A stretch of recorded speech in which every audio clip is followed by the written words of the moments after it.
will kill you! I will kill you! Okay, kill me fast! Yeah, you got that yummy, yum, that yummy, yum, that yummy, yummy. Yeah, you got that yummy, yum, that yummy, yum, that yummy, yummy. Work my way, yeah.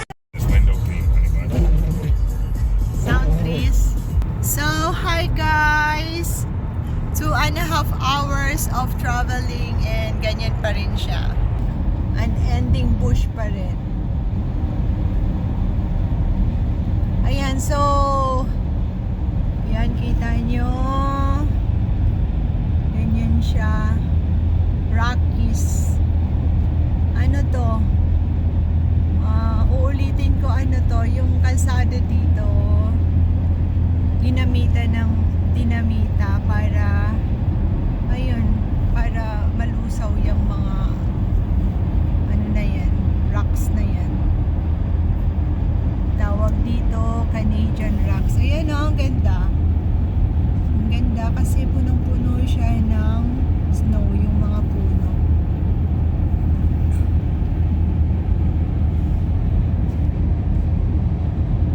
So, this highway is called Trans-Canada Highway. Ayan, so malapit na kami sa unang ihian namin sa gasoline station. Ayan. Masaya ako kasi sabi ng honey ko iihi kami. Pag hindi snow, usually umiihi ako sa bush. Ayun, yung parang nasa Pilipinas ka lang, nasa bundok ka. Ayun. Nasa bush, iihi ka. Huwag na sa CR. Kasi yung CR dito minsan hindi na pa-flush. Madumi din. Ayan, ang ganda niya. Yan, puro puro buhay na bato. Ayan.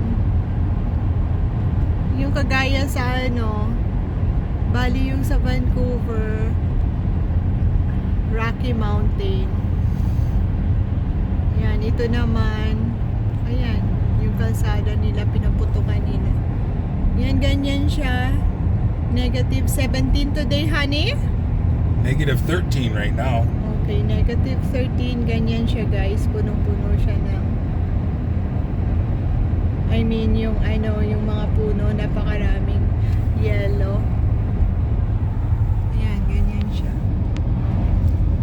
Isa to sa mga busiest highway sa mundo. Ayan, tingnan nyo, ang ganda niya. Pero mas maganda to pag summer. Winter, maganda din. Ayan, ganyan siya.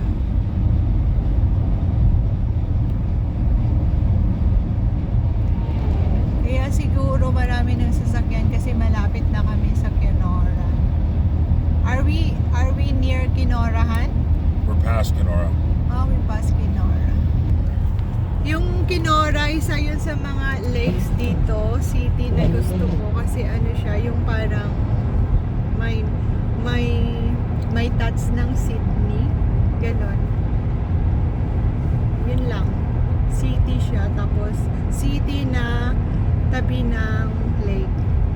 Tapos tapos pinaganda siya. What do you want to say, honey?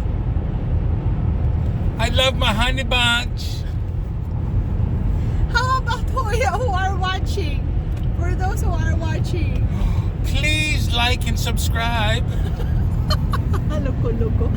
Ayan, so ganyan siya, guys. Ang ganda niya. Ayan.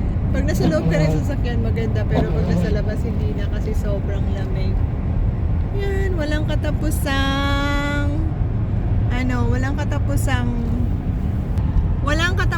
puno, kaya siguro marami silang tubig dito. Hindi sila namumroblema ng tubig dito kasi marami silang puno. Ganon.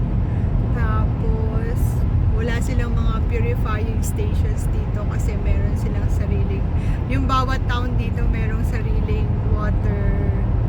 What do you call that, honey? To make the water clean from the lake? Filter? No, the one in Rainy River water. What's that? Water treatment?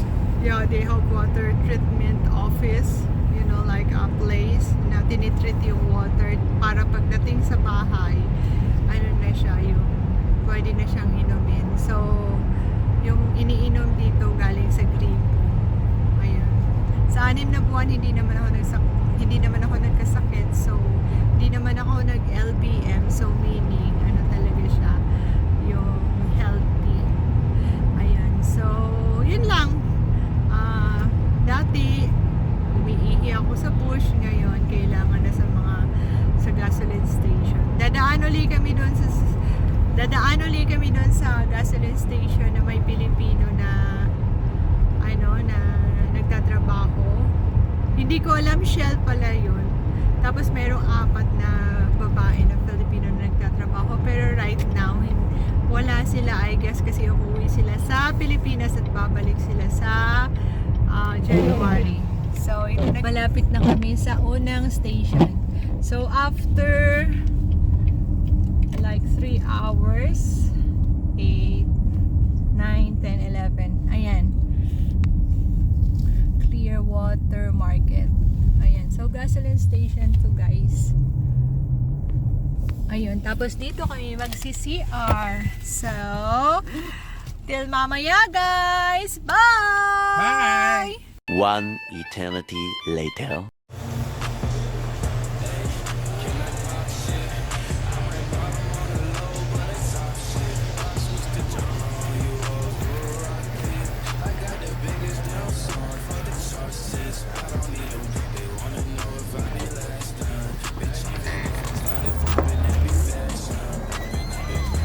So, video guys, video.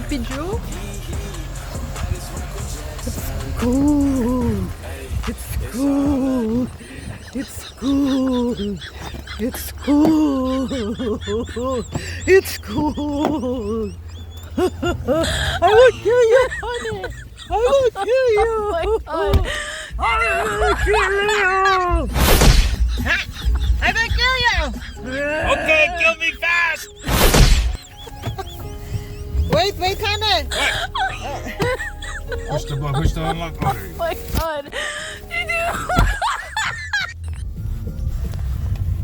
Layas na kami dito, guys. May loto dyan, no?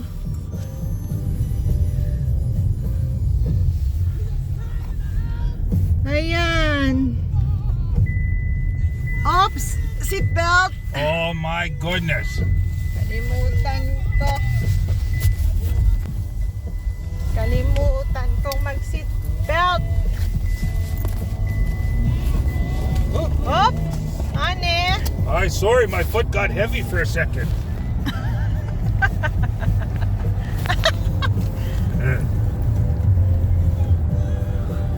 Look at that handsome honey. Eyes on the road, honey. Okay, I'm on the road. Oh! I told your sister no more tang in the new year. You can't promise that on me. Did I say that? No way. Guys, yung mga bahay dyan, ang cute. Maliliit. Why there's houses there, honey? Because somebody wanted to live there, I guess. I don't know. Oh, small houses. Yeah. The summer houses that people come to stay in the summertime because the lake's right there. Oh, I'm guessing. I don't really know. that's their vacation house. Maybe. So, dito guys sa Canada, usually, like yung best friend niya, tsaka yung family, yung sister niya, tsaka yung family ng sister niya, usually meron silang bahay sa city, tapos meron silang vacation house na malayo sa city. Ayun, like mga 3 to 5 hours. Ayun, malapit sa lake. Tapos, usually, sa pagtanda nila, doon na daw sila magre-retire. So, ganun dito. Right, honey? Yes, Like okay. your friend? Okay, so... I have no idea what you said, but I just said okay, yes. Okay, so, next time ulit, guys. Bye!